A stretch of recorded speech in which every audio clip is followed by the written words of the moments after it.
Good afternoon, everyone. Today we are going to talk about understanding ecology, exploring the principles and practices for sustainable agriculture. Ecological literacy involves comprehending the organizational principles that ecosystem utilize to maintain balance and promote sustainability. It emphasizes the interconnectedness of living systems and the importance of maintaining ecological health for future generations. When we say living systems, minsan na kita diba? So kita dapat ari makita nato connection nato sa ecosystem and the importance of maintaining ecological health for future generations. Now let us go to the characteristics of an ecologically literate person and society. Designing sustainable communities. An ecologically literate person applies their understanding of ecological principles to design sustainable communities and foster regenerative cultures. They recognize the importance of integrating ecological awareness into daily life and decision-making process. For example, if dapat, di ba mo segregate o ways nimo, dili ra dapat i-apply mo siya in real life. For example, sa inyong community, magbuan mo, in-up drive. So, educate mo nimo ang inyong pagsilingan na inganiyon pag-segregate o inganiyon pag-recycle. Next, understanding interconnectedness. Such individuals grasp essential concept of independence, interconnectedness within ecosystem, understanding the reaction impact the larger system. So this awareness drives them to minimize their ecological footprints and promote environmental stewardship. For example, kung example na ganina, if aware ka nga kana is maka-harm sa environment, so syempre, dili mo siya buhaton. And if you know po na kana mag-segregate ka o mag-recycle ka, if nebaw ka na makatapang na siya sa environment, aware ka, syempre, moon siya na imuhang buhaton if it has a positive impact. Sustainable societies, an ecologically displaced society prioritizes sustainability, ensuring that natural systems are preserved rather than destroyed. Such societies implement policies and practices that protect the environment while fostering community well-being. So, you value the long-term environmental health over short-term terms, such as creating systems, energy, food, transportation, waste management, na dili maka-harm sa yung system and maka-support sa future generations. For example, instead of using transportation like motor, for example, doon may mudungan, instead ng mag-motor pangaway, maglakaw na lang ka para makatabang kita sa environment. We have here empathy and community engagement. Educators can cultivate eco-literacy by encouraging empathy through all forms, which fosters a deep connection and respect for nature. Incorporating sustainability as a community practice reinforces collaborative responsibility towards environment stewardship.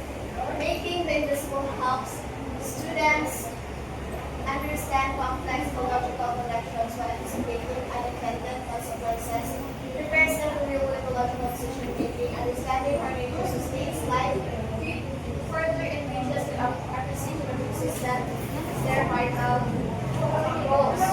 So here, as future educator, dapat tutuan mo ang student about empathy. Kaya empathy, dili naman nato siya ma-apply toward to other people.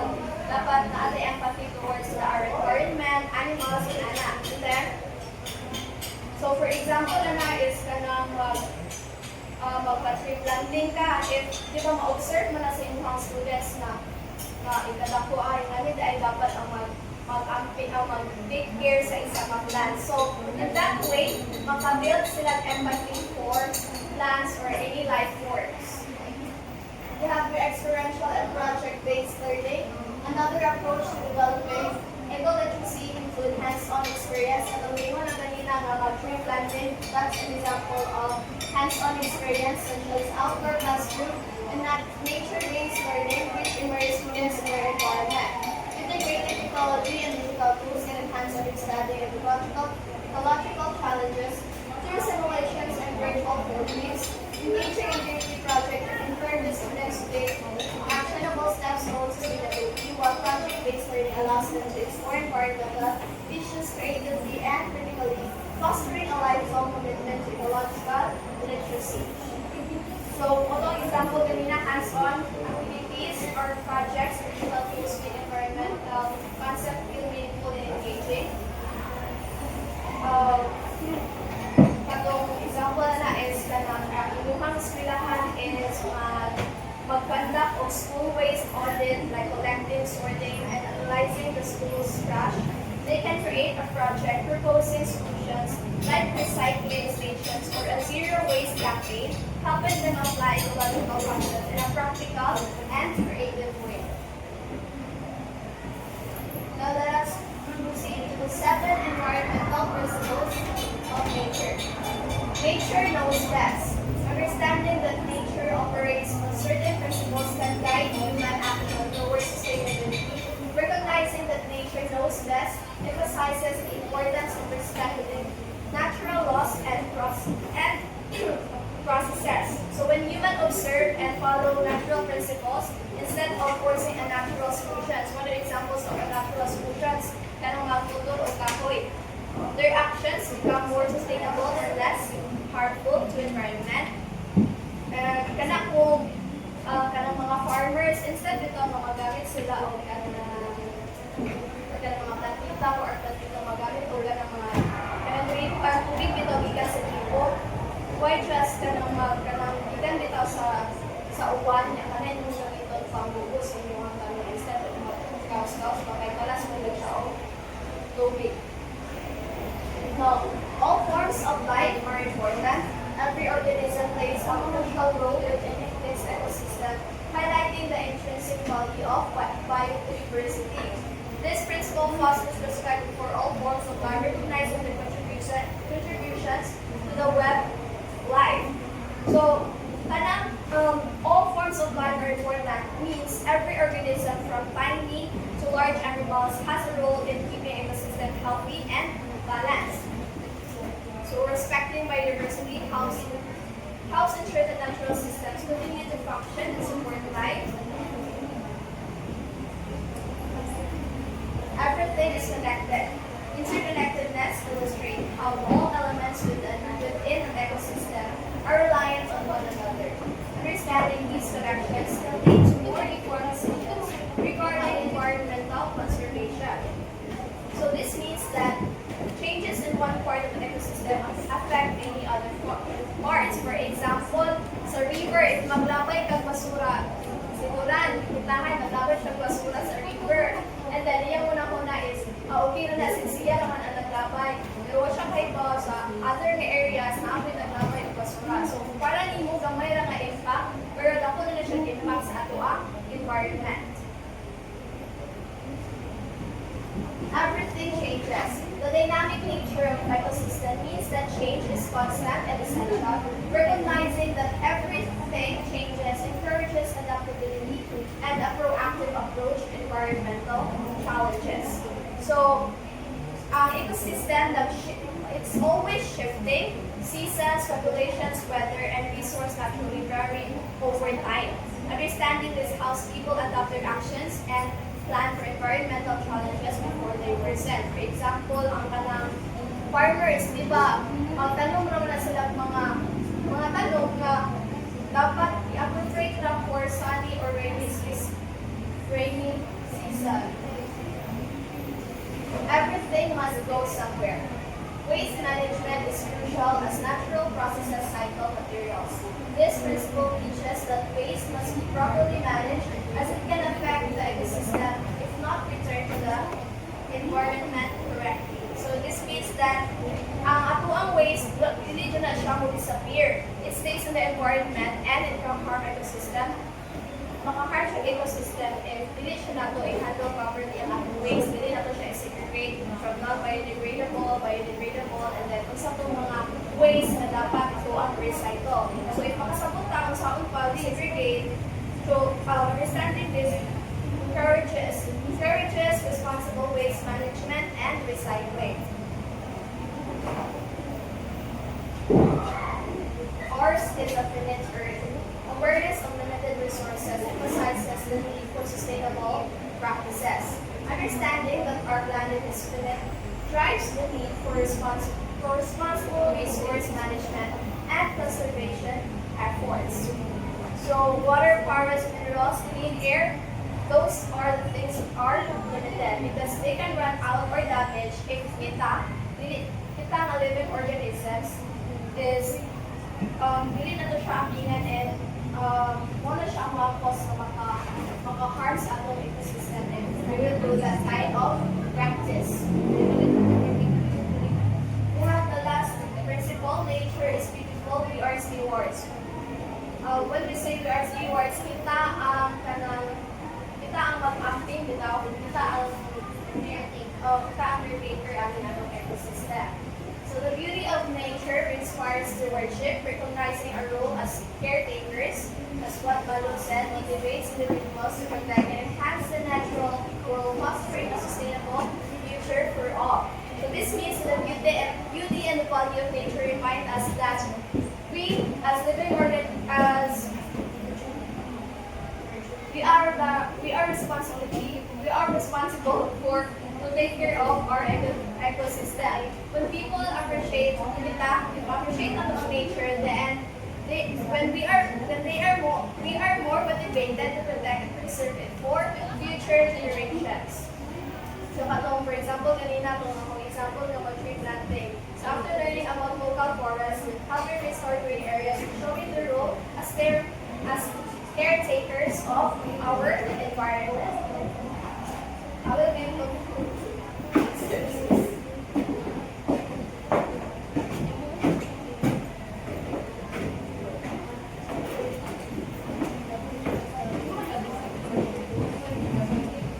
So understanding green school. So a green school fosters a healthy learning environment while efficiently utilizing energy and resources. So by minimizing environmental impacts, it enhances the health and performance of students and staff, contributing to greater environmental awareness and literacy among the school and community. So a green school is nag-promote of equal literacy among students, and not only students but ang mga teachers and staff. So it promotes how to protect environment. It promotes how to recycle our waste and how to minimize the environmental issues nga we face nowadays. So the key characteristics of the green school.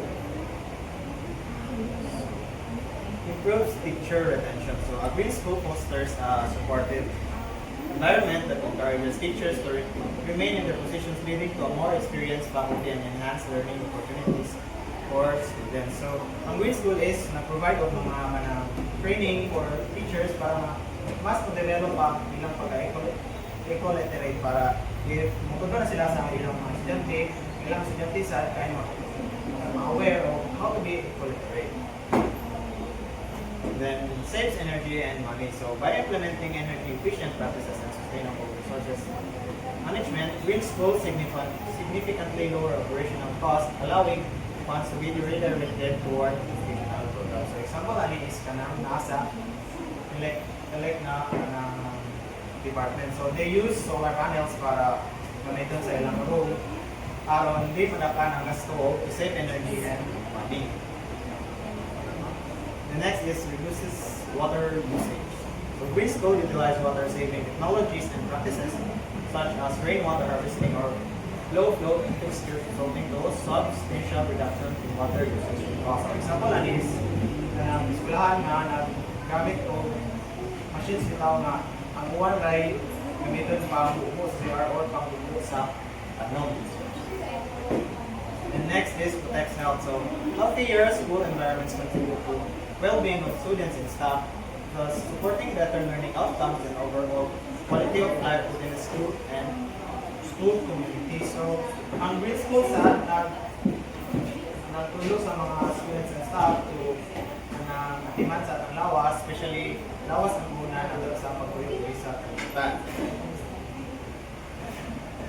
Last is improves equity. So a green school promotes equity by ensuring all students have access to sustainable resources and opportunities, so inclusive and supportive learning environment. So a green school is inclusive siya. So all students are equal. All students can acquire all learning resources, especially katong mga environmental resources. Now, increases student performance. So through an emphasis on sustainability and environmental education, green school enhance student performance, encouraging them to engage more deeply with their academic work and develop critical thinking. So as I mentioned earlier na, ang green school is nag-promote of eco-literacy among students. So, magamit na nila in their future experiences. So, di na sila may granting. Then, creates green jobs. So, green school contribute to the economy by creating green jobs related to sustainability initiatives which not only provide employment but also educate the community about ecological practices. So, it create green jobs sa mga pangilo sa eskwelahan or kanang gibubusutan ng boarding bungay sa eskwelahan. Now, there are timeline of the Dark Green School programs in the Philippines. So, chronological overview of the development and initiative under the Dark Green School program that enhance environmental education and sustainability in schools. So, during 2017, the Dark Green School program was officially launched, aiming to integrate environmental education into formal school curricula, promote eco-friendly practices among students and staff. During 2017, di rin promote ang eco-literacy. Di rin i-appeal sa curriculum ang mahimong eco-literate. Then, 2018, so school began implementing helpful campuses policies focusing on waste management, recycling, and establishment of green spaces within school grounds. So, during 2018, di rin i-launch sa mga schools na promote of recycling, mga waste and waste management. Then, 2019, so community outreach initiatives were introduced, engaging local communities in environmental projects and activities, fostering a sense of responsibility towards resources. During 2019, di rin i-held ang mag-operate sa school sa mga barangay para mag-create natin, especially katong mga parts na walay mga tanong or especially katong mga parts sa barangay na may pamuntan kahoy.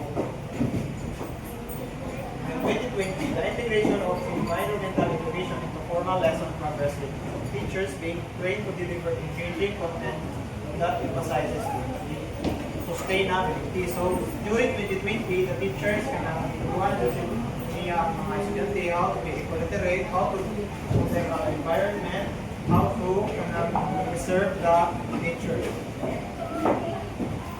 Now, 2021, so the program expanded to include research initiatives encouraging students to explore and document the impact of human activities and environment. So, and that's all.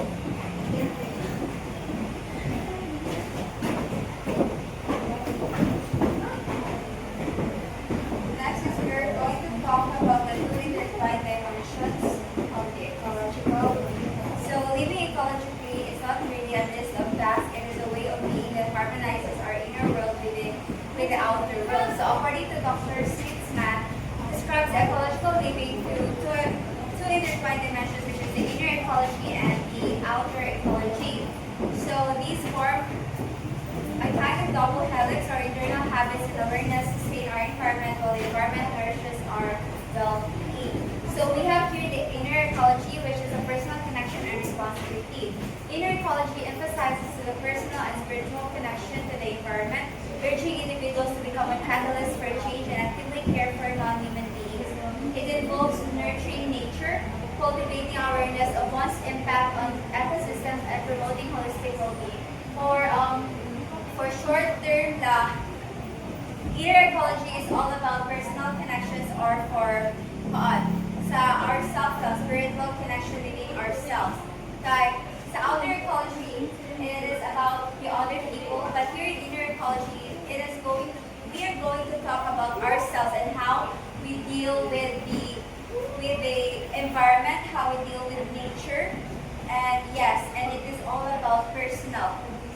So from inner ecology is the quiet revolution happening inside every individual. It focuses on awareness, values, and the personal transformation required for sustainable living. So for keys, we have to in inner ecology we become a catalyst of change. This is cultivating the courage and imagination to inspire positive shifts within whether in your family, school, or community. You take on a mindset that sees problems as invitations to innovate and co-create a better future. So here in inner ecology, we are going to be positive or optimistic. We're going to be an optimistic thinkers, and we take problems as a positive, not a negative.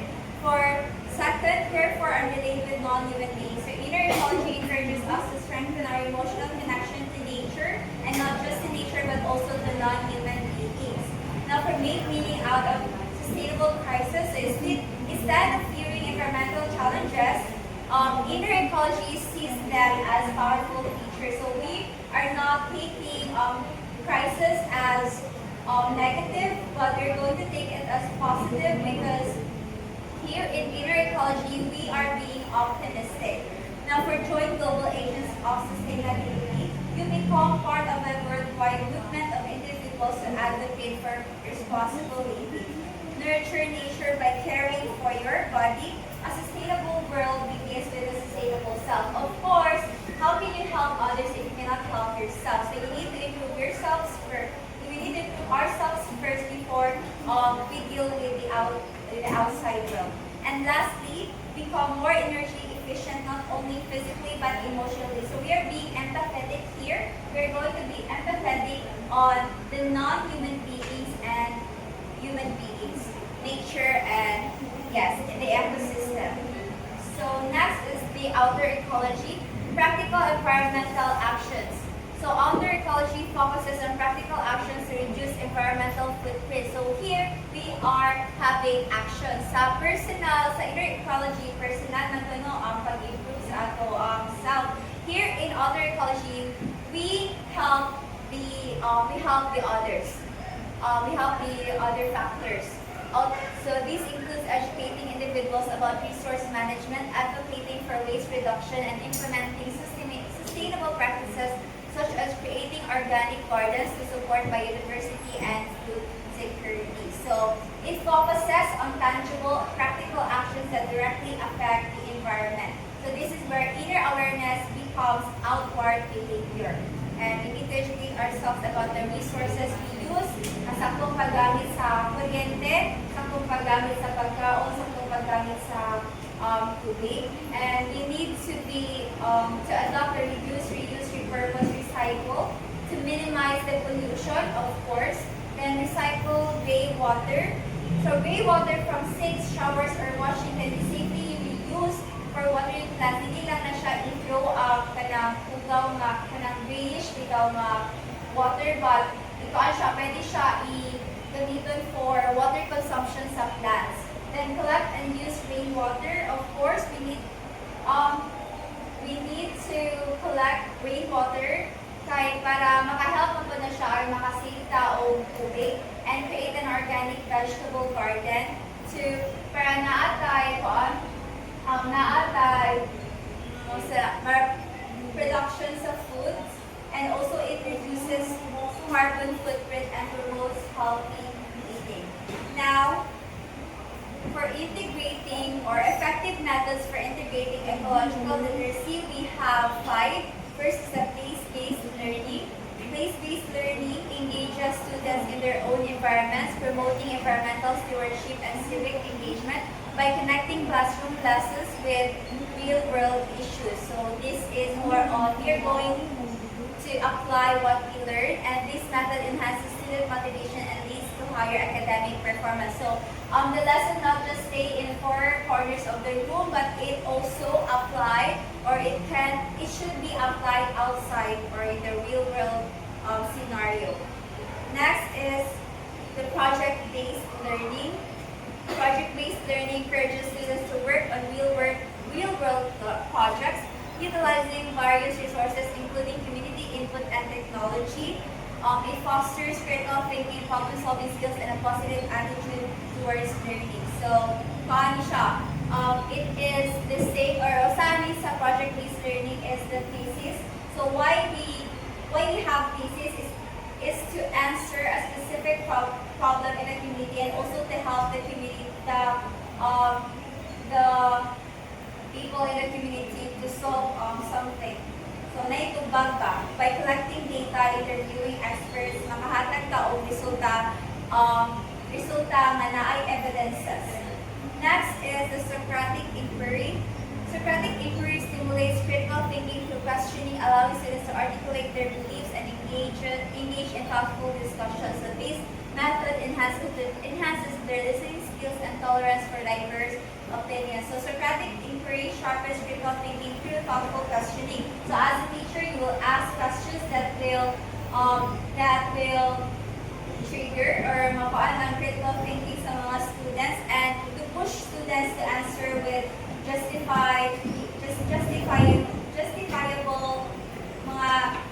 justifiable answers, yes.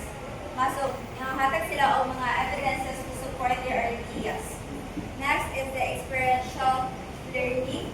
Experiential learning emphasizes direct contact with the natural world, helping students to develop a deep understanding of ecological principles through hands-on activities and problem solving. So, it is just like John Dewey, learning by doing. We learn by doing something. So, mo na siya ang experiential learning. Ma-experience na to. Makakatundaan. And lastly is the interdisciplinary learning. Interdisciplinary learning connects various subjects, allowing students to approach environmental topics from multiple perspectives. So this method enhances motivation, engagement, and the overall understanding of complex issues. So it environmental issues sa other subjects like science, math, history, and so on. So, the importance of ecological literacy. Ano importante man ang ecological literacy? So, ecological literacy serves as a foundation for addressing environmental challenges and encouraging sustainable practices. Because here we learn how to protect the environment, we learn what is the reason na nunay mga environmental issues, and makakibaw ta, then makahibaw ta sa rason, then makibaw po ta kung usaw siya pag-solve. Then it equips individuals with the understanding necessary to make informed decisions that positively impact the environment.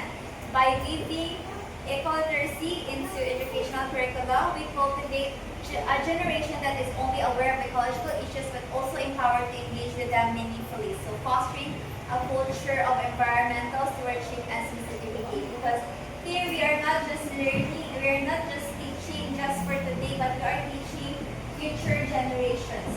And let us all remember that ecological literacy is the heartbeat of sustainable education. So it teaches students how ecosystems function and how humans can live responsibly within them. In the Philippines, the Dark Green School responds to the need for deeper environmental immersion. It integrates ecological principles across subjects and real-life activities, ensuring students not only learn about sustainability but live it daily. So, through continuous reflection, hands-on experiences, and meaningful connections, students grow into environment. Now, I will be discussing about the arts and creative literacy, enhancing education through creativity, exploring the role of art in fostering creative skills and literacy development. So, the introduction to arts and creative literacy. Art infused education not only enhances learning but also fosters essential skills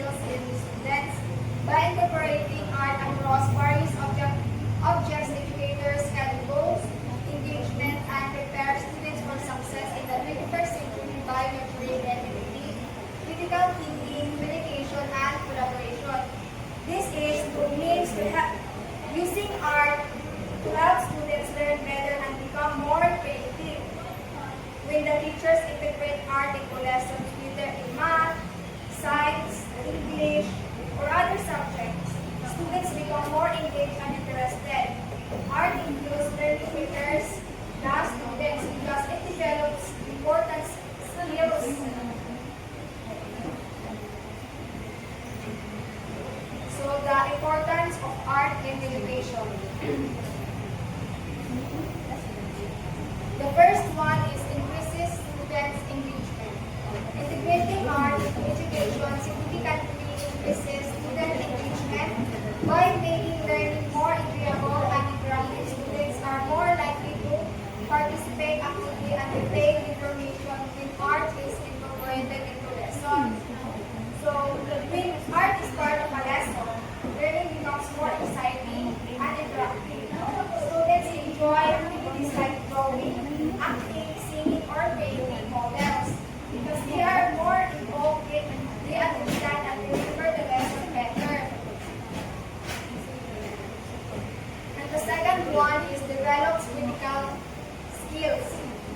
Art education fosters essential 21st century skills such as creativity, critical thinking, communication, and collaboration.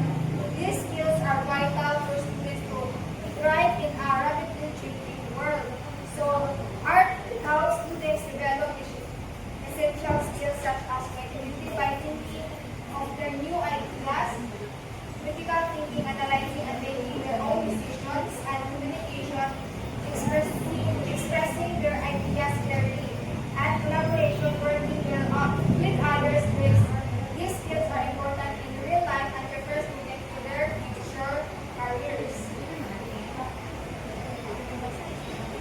And the third one is enhances learning across subjects. Art enhances learning across various subjects by providing a multidisciplinary approach. It allows students to connect concepts from different areas, making learning more comprehensive and enriching. So, art connects different subjects together. For example, students can draw the water cycle in science, create posters in English, or design patterns using math. This multidisciplinary approach makes learning richer and more meaningful to their studies.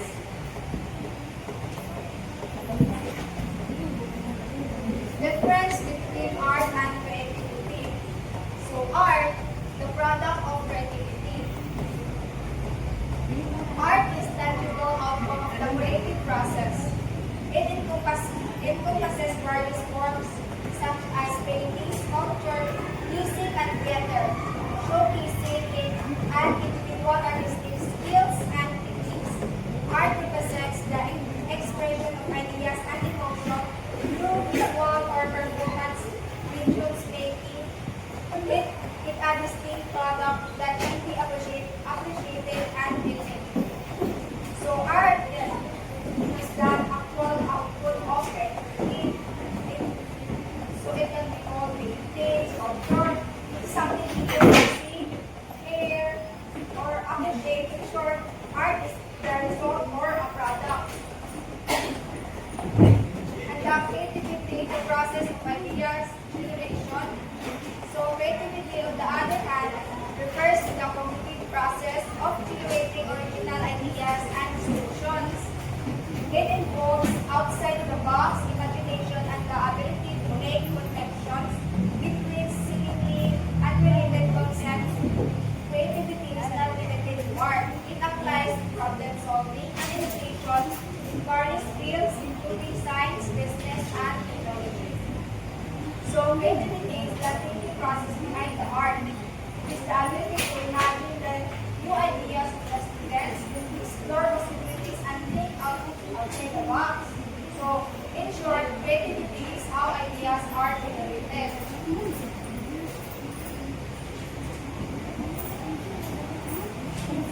So, developmental goals of art. The first one is physical development.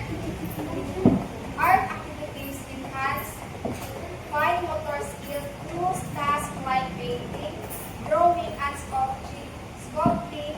These activities improve hand-eye coordination, dexterity, and overall physical manipulation of tools and materials.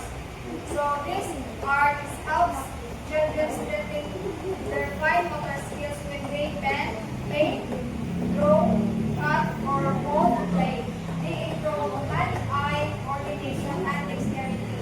Art also develops spatial awareness and visual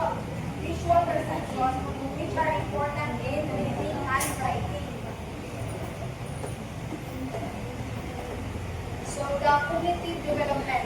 Through art, children develop critical thinking and decision-making skills by exploring various forms of expression, engaging in creative processes, encourages problem-solving abilities, and enhance cognitive flexibility. So, cognitive development art encourages children to think, plan, and make decisions. Then there's to solve problems like what color should I use? How do I make this shape? This goes creativity and help develop physical thinking. Art also involves non-verbal communication because children express their ideas without using words. And the social development.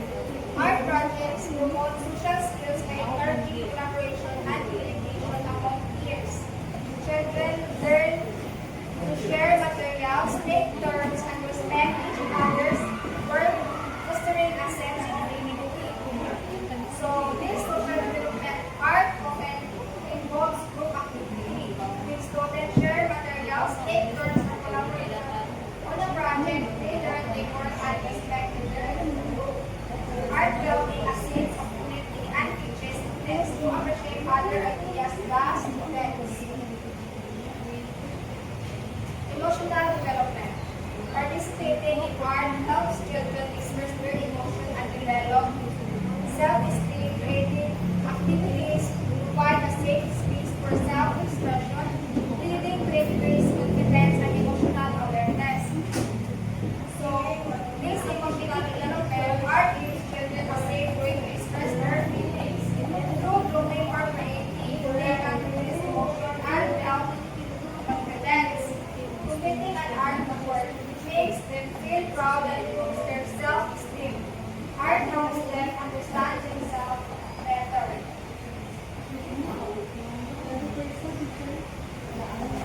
So the physical development through art.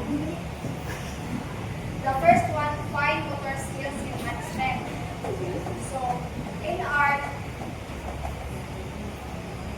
art, activities such as drawing, coloring, painting, cutting, and molding clay help to exerting the small muscles in the hands and fingers.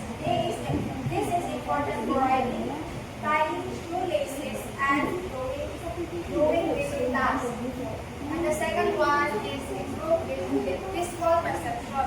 Through art, children learn to observe details such as colors, shapes, patterns, and sizes. This helps them recognize and understand what they see more clearly. And the third one is enhanced coordination skills. So art requires hand-eye coordination. For example, when a child paints inside a shape or follow a line while drawing, the hands and eye work together improving coordination. And the last one is development of spatial awareness. Art also teaches children how objects relate to each other in space. When they place objects in the right position in the drawing or sculpture, they understand concepts like near, far, big, small, above, or below. And for the cognitive development and art, enhances decision-making abilities. In art, children make choices such as which color to use, what material to speak, or how to design their work. And the second one is fosters problem-solving skills. Art often requires solving small problems. For example, if a child paints color is too dark, they learn to lighten it. If a part of their design doesn't work, they find another solution. And the third one is develops cause and effect understanding. Children learn that every action has a result. For example, mixing red and blue creates color purple. And the last one is enhanced non-verbal communication. So art allows children to express ideas and feelings without using words. Through drawings or creation, they can show their emotion, thoughts, and experience. They strengthen their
encourage empathy and respect. So, art exposes students to different life experience, emotion, and perspective. So, kung makita sila o ka ng lain-lain artworks, lain-lain ka ng artworks na counting like happiness, travel, culture, or identity, they learn to understand and appreciate what others feel. So, it builds empathy. So, they also learn to respect each other unique ideas because in art, kanang wala man din, di ba? In art, wala man din na kanang wrong answer kay kita man mismo, ang ideas man mismo ang i-express ang artwork. And social development and art, it fosters cultural exchange. So, art is a powerful tool for sharing and learning about different cultures. So, when students explore indigenous patterns, traditional dances, local crafts, and cultural symbols, they learn to appreciate diversity. So, makasabot sila sa lain-lain ka ng background, but we all have something beautiful to share. So, for example, ang future teacher mo dito. Yes, teacher. Yes. So, if natin mga students nga na indigenous people, so, from them, maka-learn ka lain culture kayo mo, paano na sila ma-express mo sa based on sa ilang culture. And the next is emotional development through art. So, independence and decision making. So, through art is makakatulong sa mga students nga mag-decide silang own. Di ba ka? O magawa ng artwork kay atuwa man ang own. So, by that, makakatulong ng bata kung unsay yung decision o pagbuhat anak nga artwork o sa lain na aspect na problema sa mga sa So, emotional development through art, it encourages creative self-expression. So, art gives students the freedom to express their feelings and thoughts without fear of judgment. So, kung dili sila ka nang na-express through words, so, kung dili nila na-express nila through kanang painting or drawing or kanang artwork. So, di ba, makita man ako ituhay, si Trixie, kanang sad siya. So, pamagyan na kanang parang magawa kung ba na kanang sad siya is dito niya kanang express sa artwork. So, sabot na ang lain tama, na dito bata sad sila. And next is sensory pleasure through art. So, kinsa may kanang pikan diri na painting while kanang karapan music kanang problema. Si Hana. So kanang ang artist kanang makakadino sa dakong. Ako sa sakay kay if kanang nakoy problema kay kanang renewing lang ito sa dakong. And next is kanang emotional development through art, both self-esteem and confidence. So when students ay kanang ang art sa is maka-boost sa confidence sa mga students kay dito mo sila maka-express sa ilang silang thoughts or ideas. So, the synergy between art and literacy. So, art plays a pivotal role in enhancing literacy skills by fostering brand awareness and ability to interpret visual symbols. This foundational skill enables children to differentiate between scribbles, markings, and shapes, forming the basis of effective communication and comprehension in written language. So mas ang imong diri is mas mapadali daw ang kanang pagkatong sa bata if kanang ang imong discussion ikaw is sa mula nimo art, like for example maghatag ka kanang mag-discuss ka is kanang about science. So kanang imong illustrate ito nga kanang cycle utaw nga kanang cycle of butterfly utaw sa life of butterfly. So pamaagi na is kanang madali makasabot ang bata kay na may illustrate niya in short. The next is the understanding and importance of visual literacy. So first one is visual information is processed faster. Visual information is processed by the brain significantly faster than text, enabling students to grasp concept more quickly and efficiently. So ang ingon diri is mas mapadali ang kanang pagkatulong sa bata if ang ikuan sa teacher is mga picture bitaw than text. And next one is visual information is more memorable. Image and graphics create lasting impression and aid in memory retention, making lessons more impactful and makayong ang mga bata if ang imong discussion is na ay kanang illustrate na picture. Like for example, ang inyong dali na kanang life cycle sa butterfly. So, tuwa ng paan, mas madali ito na may tuwa ng kusay kanang step sa parang life cycle sa butterfly. Next is enhances communication skills. Visual literacy equips students to interpret and analyze words in forms of visual media, fostering better communication skill and cultural understanding. So, like what I said earlier, art is kanang maka-enhance sa communication skills. Like, kanang dili matama ka kanang maka-express ito sa atong own idea, feelings, or kanang thoughts. And next one,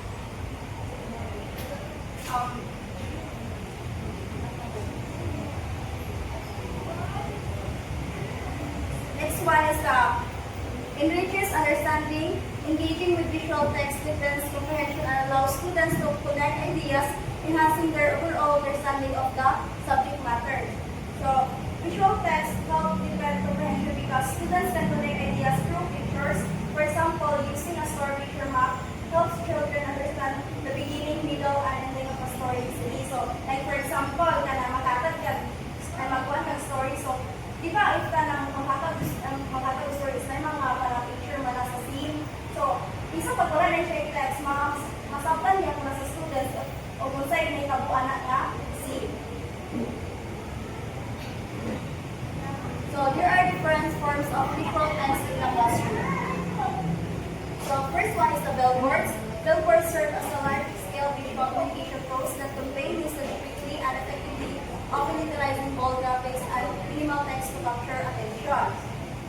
So, billboards communicate message quickly using bold image and short text. In the classroom, they can be used as an example of for spacing and automatic visual text. Students learn how visual catch attention and deliver message instantly. And next one is the photographs. So, photographs are powerful visual texts that can evoke emotions and convey stories without words, making them essential in capturing real-life moments and experience. So, photograph is through photographs, makasabot di ko tayo, sa meaning na picturean. So, even picture na siya. So, makita na ako na dito nga, kanang siya story behind story. Story behind. And next is digital stories. So, digital stories combine image, text, and audio to create engaging narratives that can be shared online, enhancing students' understanding of storytelling and creativity. So, this combined pictures, audio, and text to create a folder. If students can make their own digital stories, helping them practice creativity, sequencing, and digital skills. And the next one is the political cartoons. Political cartoons are satirical illustration that comment on current events and societal issues, encouraging critical thinking and discussion among students. So political cartoons are use humor and illustration to comment on issues. This helps students think critically, analyze message, and understand societal problems in a simple visual way. And the last form is a social media post. Social media posts are a modern form of visual text that allows students to engage with and create content, fostering communication skills and digital literacy. So social media posts contain image, captions, and emojis that students interact with daily. Using them in class helps develop digital literacy, communication, and responsible online behavior. And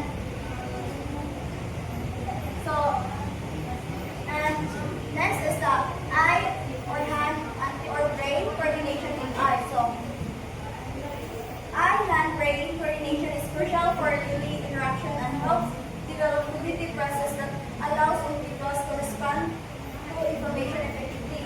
Art activities enhance this coordination by requiring individuals to interpret visual stimuli and make corresponding physical responses, fostering holistic development. So eye or hand and brain coordination is important in everyday tasks like writing, drawing, cooking, and even sports. Art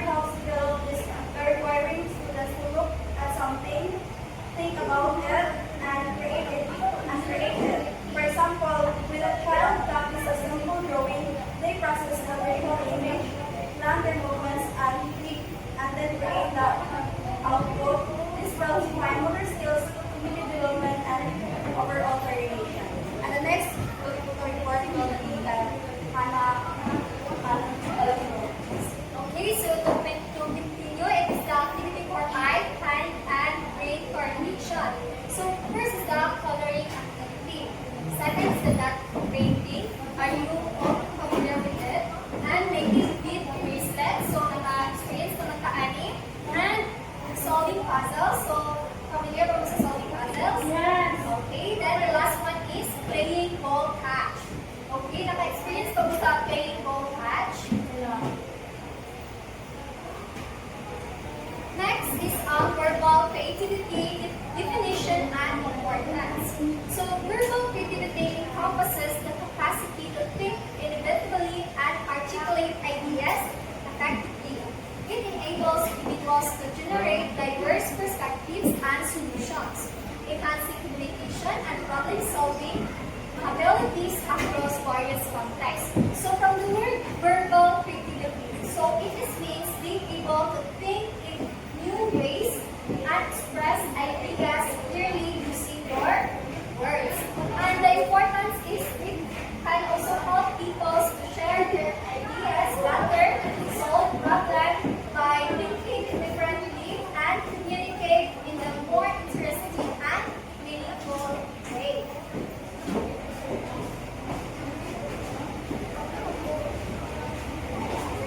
Next is visual creativity definition and impact. So it is visual creativity is the capability to see behind conventional boundaries and reimagine concepts through innovative visualization. It plays a significant role not only in artistic domains but also in problem solving, helping individuals generate unique solutions and perspectives. So, visual creativity is the ability to imagine things differently and visual ideas through pictures, drawings, and or design. And also the impact for the visual creativity is also to help find unique solutions by looking at problems in a new way. And not just in art, but also in the real life situation. So there are the Torrance test of creative thinking, which is the TPCP. First is the assess creative potential. The Torrance test of creative thinking, or the TPCP, is designed to assess how creatively children express their ideas through various tasks. It is widely utilized in educational settings to identify students with high creative potential. So this test measured how creatively children can express their ideas. It teaches us if to see who we have a strong creative abilities. Second is includes verbal and figural test. The TPCP consists of two main sections, verbal and figural test. So the verbal portions evaluate language-based creative thinking, while the figural section assess visual creative through drawing and design tasks. So verbal test is uses words to show creativity, while figural test is uses drawings or pictures to show activities. Next is the evaluate creative titles, expressions, and humor. So children are scored based on the various criteria, including the originality of their responses, the richness of their imaginary, the humor in their creations, and the creativity of their titles or pictures. These criteria help educators understand a child's creative strengths. So, evaluates titles, expressions, and humor. Kids are tracked on how original their ideas are and how detailed their imagination is. It is how funny or creative their outputs are and how unique their pictures titles are. This helps teachers understand the child's creative strengths. Next is the assessing aesthetic art. So first is the visual aesthetic elements. Visual aesthetic encompasses elements such as balance, color, and movement that contribute to the overall appeal of an artwork. These factors play a crucial role in how viewers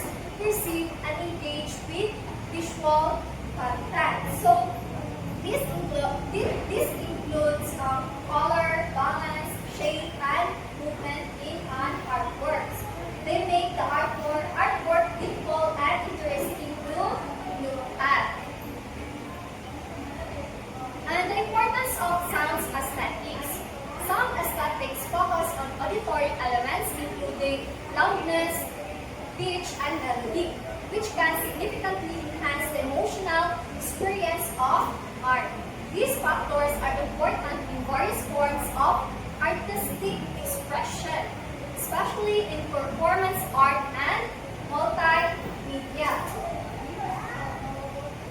So sound aesthetics are about what we hear, like melody, loudness, and pitch. These sounds make performance and multimedia more emotional and enjoyable. So material aesthetic characteristics. So material aesthetics involves the physical attributes of an art piece, including texture, shape, and weight.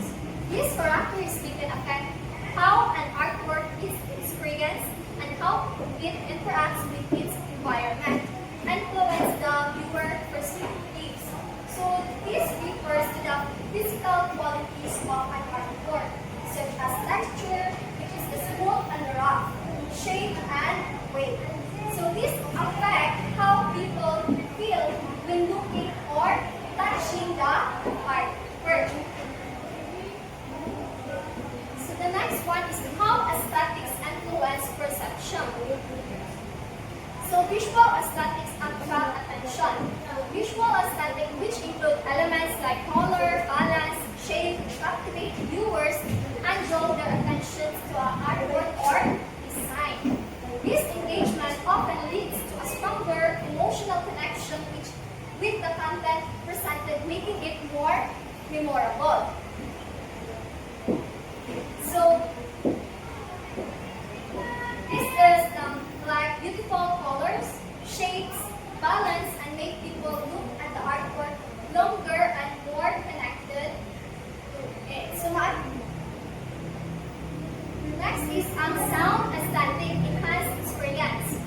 So sound aesthetic encompasses elements like melody, pitch, and rhythm, can significantly enhance the overall experience and of a piece of art or multimedia presentation.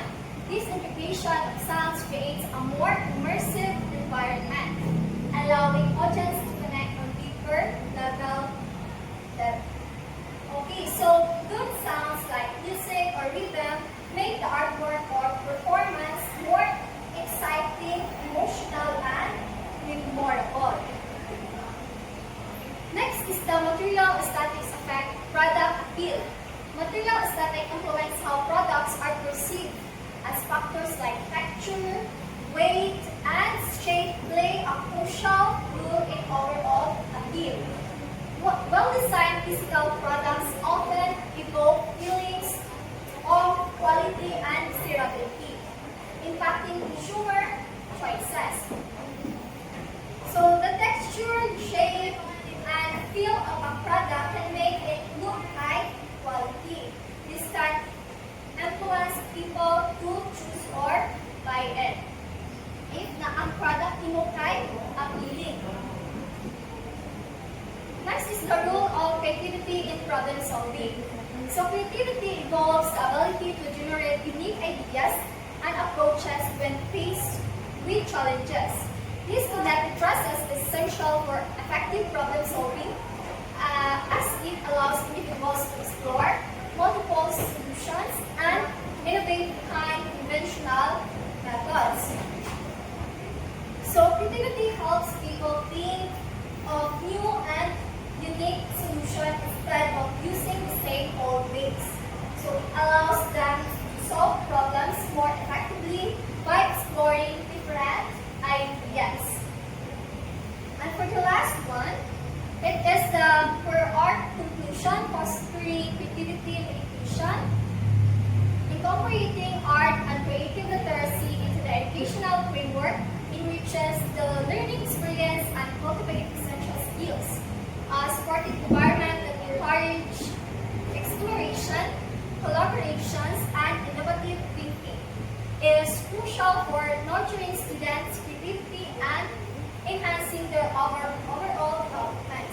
So teaching art and creativity helps students think better, express themselves, and enjoy learning. Schools should encourage students to explore, work together, and try new ideas to help their creativity grow. And that's all. Thank you.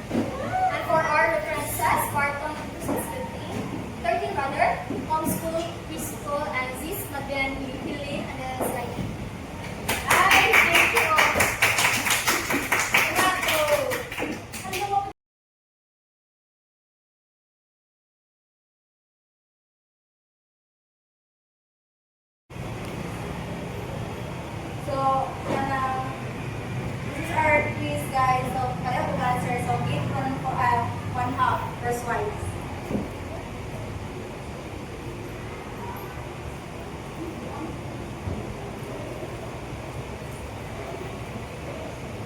What is the main goal of the political crusade?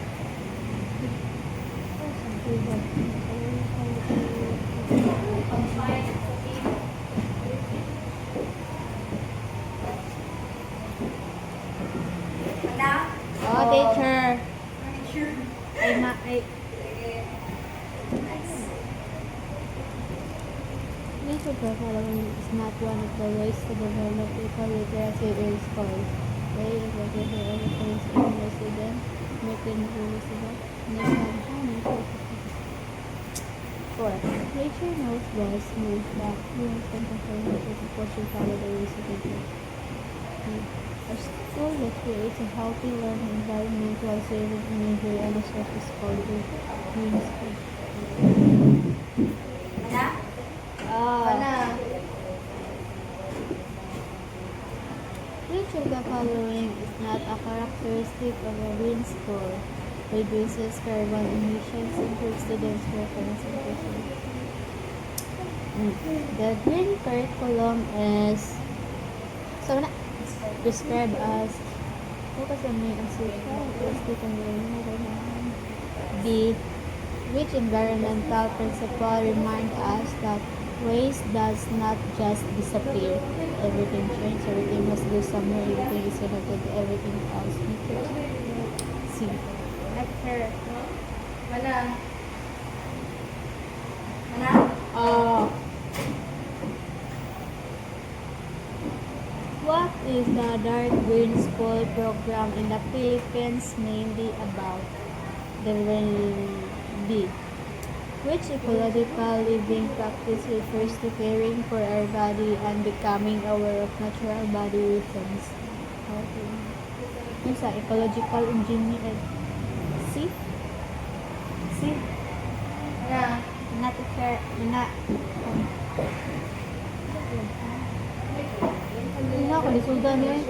It is the experiential learning that engages students in their own environment and community. It is a teaching strategy that involves students in projects that use various resources such as community and technology. Collaborative strategy. The strategy named after a Greek that encourages critical questioning. Paano siya? Encourages induction. This type of learning promotes direct instruction.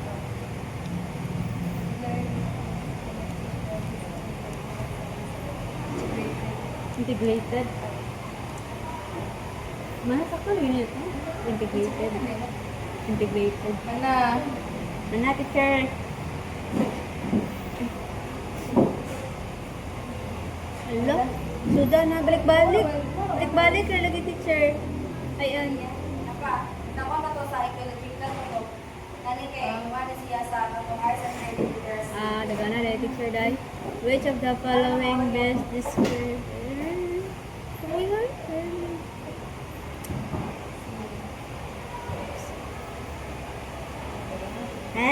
Paano yung B? Ganito? Number 1 ba? What are the first it?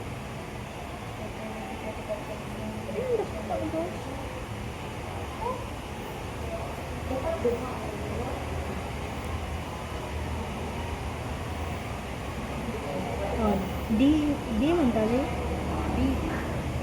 D un. Kana? Hello. Art is the process, creativity is the process.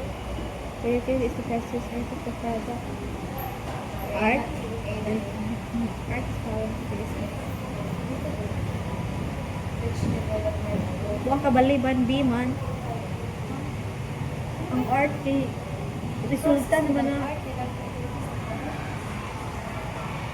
Ang resulta naman ang naman mo ang creativity. Okay, una. Basta kayo, bala na kami. Which developmental goal focuses on fine motor development and spatial awareness? Kana di oy, cognit, physical development. Ha. Ito, hindi na ko na nahimagduro. Which of the following is an example of visual universal art?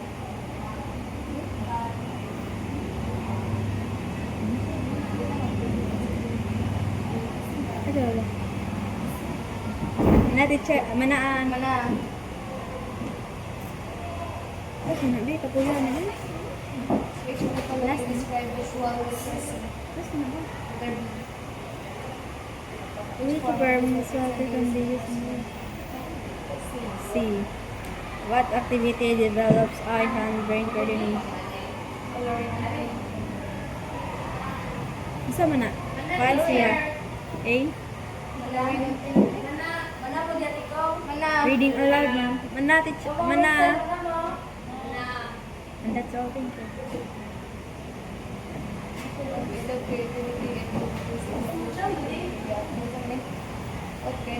Abstract.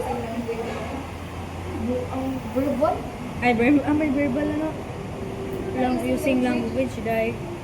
Verbal. What does visual reality involve? A. Done. Thank you. Oh. Asa ba ano? Parang mo na ni last. Hindi ito interpret visual information. Kapag kuhan. Gusto ginana? Hand. Kalimot ko ba? What? Ay, ko na answer. Wait, Ano na? Sa'yo na lang ka lang. Naato sa kuha number 9. Ganun na, latangan sa kuhan, creative thinking. Ay, creative ito ka, manggoy. The Torrance test of creative thinking as the winter. Tapos, anda ko ang visual. Visual ah. In that thing, basically, which subjects a student to think unusual ways to use nature. Unusual ways. A student. Verbal. Which subjects. As man.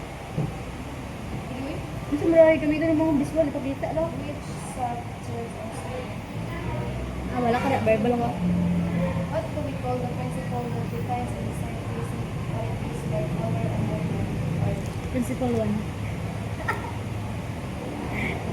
Dili dan si 15. Creativity?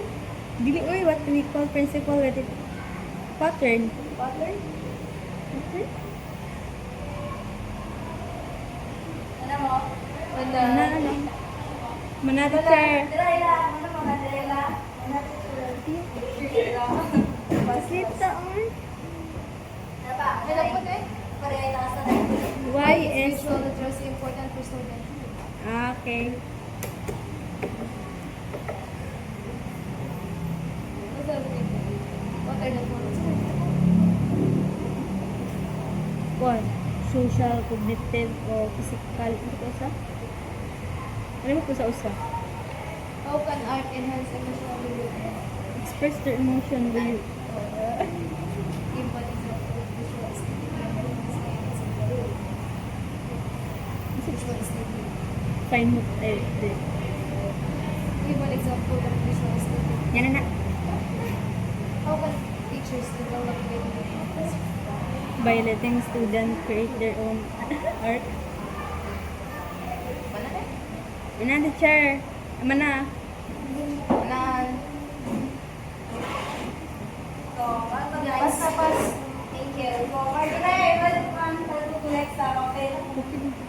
Pas din ko. Collect sa papel ba? Ay, mukha daw. Mukha din. Be, Mukha na.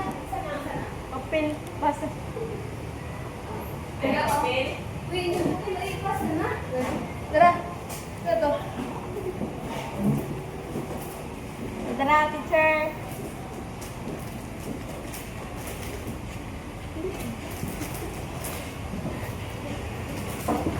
Teacher.